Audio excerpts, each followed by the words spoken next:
Well, hello everyone, and welcome back to the Revell P-40B Tiger Shark build. And I did do a previous video, but I don't know that I'm gonna upload it because it had some technical difficulties with my airbrush.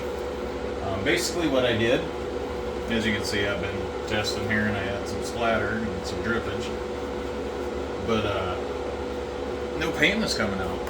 So I had to do some cleaning and some redoing and readjusting. But what I did is I took some 5000 grit and sanded down the little bubbles a little bit so that it's not going to stick out too bad. And I decided after I gotta quit saying so much. I'm getting the effect that I want. I can still see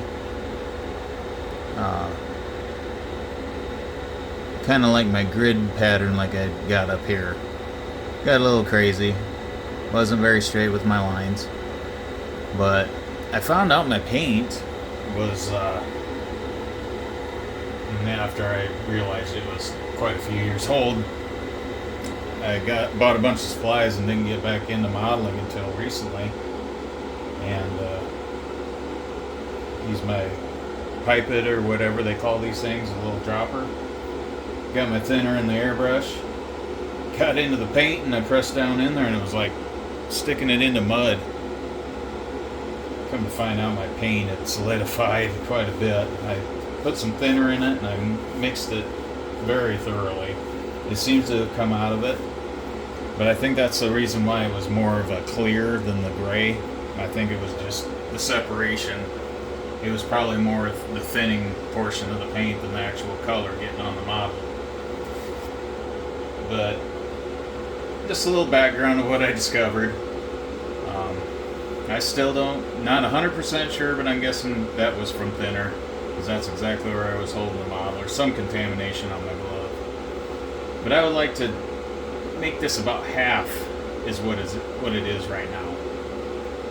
But I do like that variation in tone. It's not all just one solid color. And like I said, we're going to weather this thing like it's been to battle a few times. So without any further ado, and if my paintbrush or airbrush here cooperates, we are going to, yeah, that's the stuff. We are going to give this a final coat, and then we're going to call it the bottom finish for the meantime, let's say. First I want to get in here because as you could probably see, maybe not, I didn't get the landing gear doors that great, so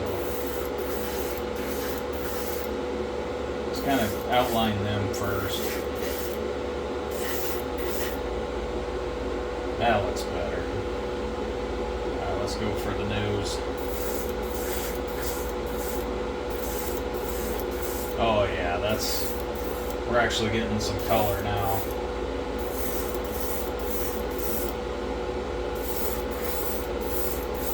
Not just thinner.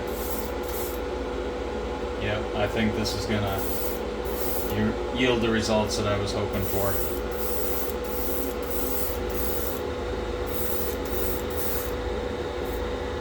Let's get it. Because it does kind of come up to the tail, so I do want to.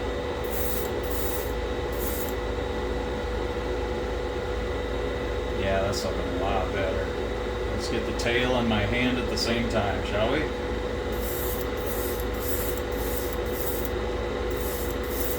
Just want the...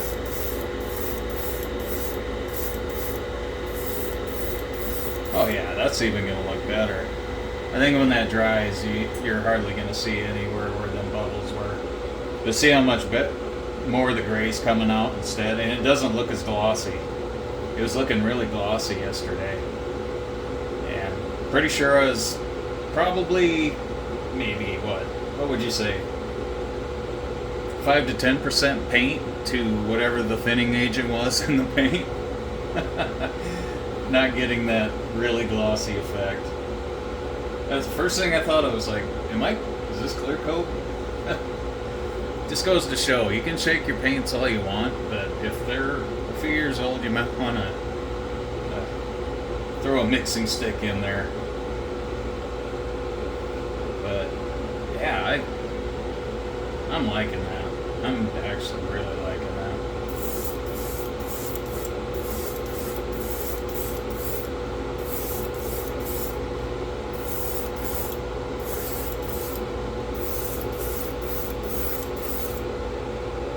Yeah, that's what I wanted. I'm very happy with that. We'll just get the leading edges of the wings here to... My thumb's cramping up here. I'm going to put the airbrush down. I probably got a ton of paint left in it. Let's see. Yeah, enough to do quite a bit, but I'm just going to dump it straight back into that bottle because, you know, it's still pretty thick. I don't think that little bit of thinner in there is going to hurt that at all. In fact, I'd almost wager it'd help it. But this is more what I was going for. Let's see if we can... We'll just fly this right on up to you. It's primarily the light gray, but you can still kind of see, if you look close enough, you're going to get that panel line shading. Excuse me. And I might not have done it right. I'm kind of going off of memory, like I said. I saw somebody do this on YouTube, and I was like, man, that looks weird. Like I said, their lines were better than mine. This is, yeah, first time, and as you can see how shaky I get. But after the person put the main color over it, that's kind of what they got for a result. I'm sure it looked a bit better than mine, but yeah, I'm happy with that.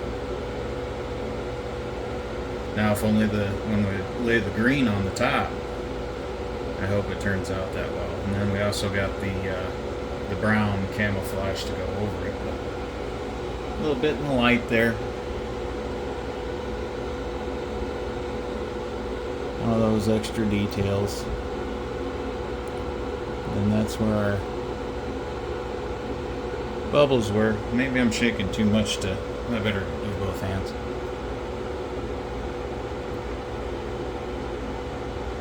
But yeah, let's turn the light up.